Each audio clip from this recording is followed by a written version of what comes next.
Welcome back. In our introductory video, we talked about the ultimate 7-course call center meal. In this episode, we are serving up anything in a crock pot. You know it's essential for any good pitch-in or potluck. I used to run a center where we would have lots of people bring crock pots on our eating days. And then I would spend the day running around looking for power strips, trying to keep the facilities people away so they couldn't see our overloaded plugs. Have you ever had a day when it seemed like the calls coming in were overloading your queues? Just like the power strip with too many plugs won't help your crock pots, a queue with too many calls won't help your customers or your call center. In this video, we're going to show you how to use Interaction Supervisor to monitor those queues to see what's simmering for you. Here you can see that we've launched Interaction Supervisor for you. Let's create the view that I find most helpful in monitoring my queue activity. Open the new selection window. Click on the Workgroups tab. Now select the Workgroup Detail view and click OK. Select the queue you want to begin monitoring. By the way, you can change to another queue from the drop-down list in the top left corner of the view. The first time people see this view, it can be a little overwhelming. Let's break down the different components of the screen. At the top, you'll see a collection of general statistics about the status and health of your work group. The second section tracks real-time performance for your queue and includes number of interactions presented and answered, your abandonment rate, and your service levels. Finally, at the bottom of the view, you see a section which provides you with the ability to manage your agents and the queue itself.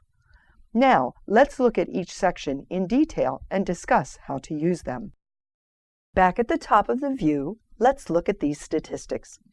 Remember, if you have a question about what one of these measures, you can use the Field Help icon to access context-sensitive help. Let's do some customizations here. If you're an inbound center, for example, you would not need these outbound ACD statistics. Let's remove them to simplify your view. Right-click on the statistic and select Remove Current Statistic. The same thing can be done for queue statistics. For example, you may not care about the previous period column. Right-click anywhere in the column and select Remove Column. If you want to do lots of customizations, you may want to right-click and choose Add Remove Statistics. This brings up the Statistics Selection dialog. Here, you can use the tabs in order to manage all of the statistics in the view. By the way, you can set alerts on all of these statistics. We'll look at how to do that in another video. Now we'll return to the bottom portion of the screen. Let's start with the Members tab. Here you can see your agents, their status, and whether or not they're logged in and activated in the queue. You may want to do some customization in this view. You can sort any column by clicking its header. Columns can be moved by dragging and dropping. You can change how the agents are displayed by right-clicking and selecting Options. The Workgroup Options dialog gives you several choices for sorting and color-coding your agent display. Here's another nifty thing you can do from the Members tab. Suppose you notice that an individual agent's status shows on a break for 20 minutes. You glance out from your desk to see that the agent is sitting there and you realize they've forgotten to change their status. Right-click on their name and click Change User Status. The status list will appear and you can select the correct status. Another option for you is to right-click on an agent and select Manage User. This allows you to control the workgroup activation for that agent. To control workgroup activation for multiple agents, right-click in the Members tab and select Manage Workgroup Members. This allows you to control workgroup activation for an entire workgroup. The Queue tab will show you interactions in your queue that have been answered or are waiting for agents. Here is a great feature you may not know about. Right-click in the column headings and selection columns. Add the ACD Wait Reason column. Now you'll be able to determine why a call is still holding in a queue. Perhaps no agents are available with the appropriate skill. This column will show you that information. As with other queue views, columns can be sorted, resized, and rearranged.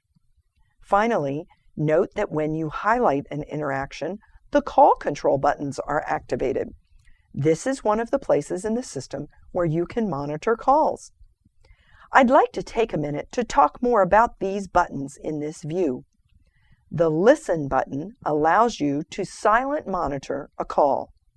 The Coach button allows you to speak to the agent while listening to the call.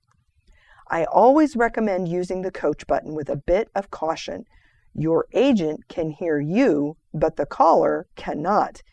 If the agent is startled and says, "Who's talking to me?" your caller is going to be very confused.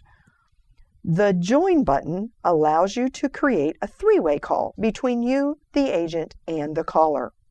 One other button note: if you click Record from here, the system will create an ad hoc recording that will be delivered to your email inbox.